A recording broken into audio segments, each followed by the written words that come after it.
ময়মনসিংহে গবাদি পশু চোরের উৎপাত বেড়েছে।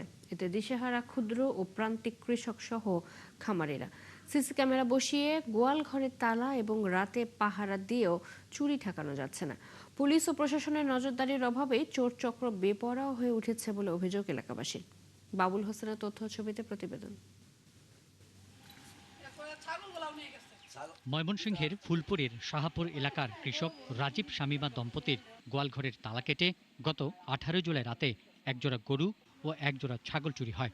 এর আগে 24 জুন রাতে পাশের গোদারিয়ার কৃষক শহীদুল ইসলামের চুরি হয় 5টি গবাদি পশু। প্রত্যেকের মনে করেন যে একটা গরুর উপরে তার সংসারে নির্ভর থাকে, ওই গরুটা যদি চুরি হয়ে যায় তার ফ্যামিলিটা ধ্বংস হয়ে যায়। চতুর্দিকে যেভাবে গরু চুরি হইতেছে, এই গরু চুরি অবস্থা থেকে আমরা নিজেরা আতঙ্কিত।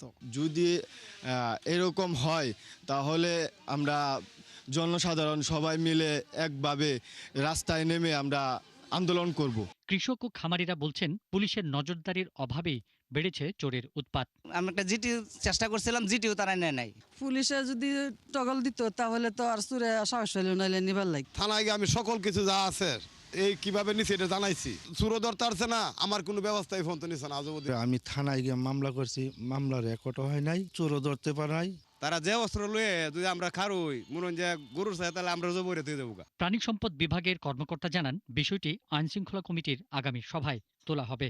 আপনার মাধ্যমে যে তথ্যটা পেলাম এবং ভবিষ্যতে আমরা যে তথ্যগুলো পাবো সেটা আমরা আইন শৃঙ্খলা কমিটির মাধ্যমে আপনাদের জেলা পুলিশ প্রশাসনকে জানাবো, যাতে এই ব্যাপারে প্রয়োজনীয় ব্যবস্থা নেওয়া হয়। গবাদি পশু চুরি বন্ধ না হলে কৃষিপ্রধান ময়মনসিংহে কৃষি আবাদ, দুগ্ধ উৎপাদন ও গবাদি পশু পালনে বিপর্যয় দেখা দেওয়ার আশঙ্কা অনেকের। এই যে প্রান্তিক কৃষকদের যে সর্বস্ব হারানোর যে ঘটনাটি ঘটছে, এর ভেতর দিয়ে আমাদের কৃষি ব্যবস্থার একটি বড় সংকট তৈরি হবে আগামী দিনে। ময়মনসিংহের পুলিশ কর্মকর্তারা জানান তারা তৎপর আছেন, চুরির সাথে সাথে পুলিশকে জানানোর পরামর্শ দেন। যে আমরা স্লটার হাউস থেকে গরু উদ্ধার করেছি, এরকম আমাদেরকে অনেক তথ্য আছে।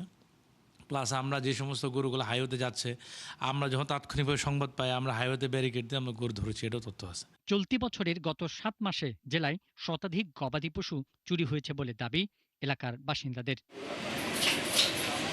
পিন্টু হাজং, ৭১।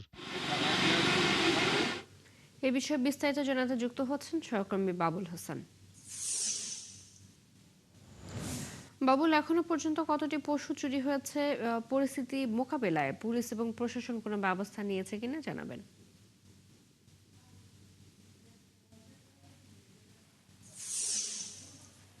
চৈতি, আসলে এর সঠিক কোনো পরিসংখ্যান এখন পর্যন্ত পুলিশ প্রশাসনের পক্ষ থেকে আমরা জানতে পারিনি।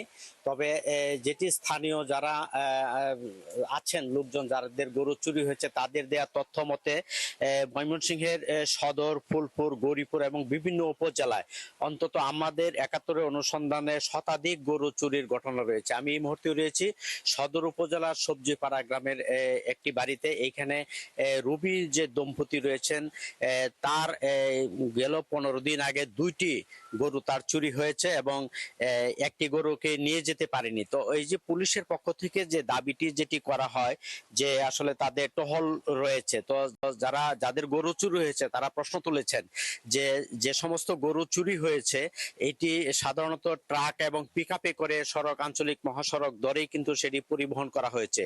তাহলে কেন পুলিশ সেই ট্রাক বা পিকআপ কেন ধরতে পারছে না, কেন গরু চুর এখন পর্যন্ত কাউকে ধরতে পারেনি? তো এটি নিয়ে কিন্তু আসলে প্রশ্ন তুলেছেন। এবং কৃষকদের, আপনি জানেন যে কৃষি প্রধান ময়মনসিংহে একমাত্র সম্বল এই কৃষক, এবং তাদের এই গরু চুরির ফলে অনেকে আমরা দেখেছি হাউমাউ করে কেঁদেছেন। তাদের যে সম্বল সেটি চুরি হওয়াতে আসলে তারা অনেকেই গরু পালন তারা ছেড়ে দিয়েছেন এবং আগামীতে তারা এক ধরনের বিপর্যয়ের কথাও তারা বলছেন।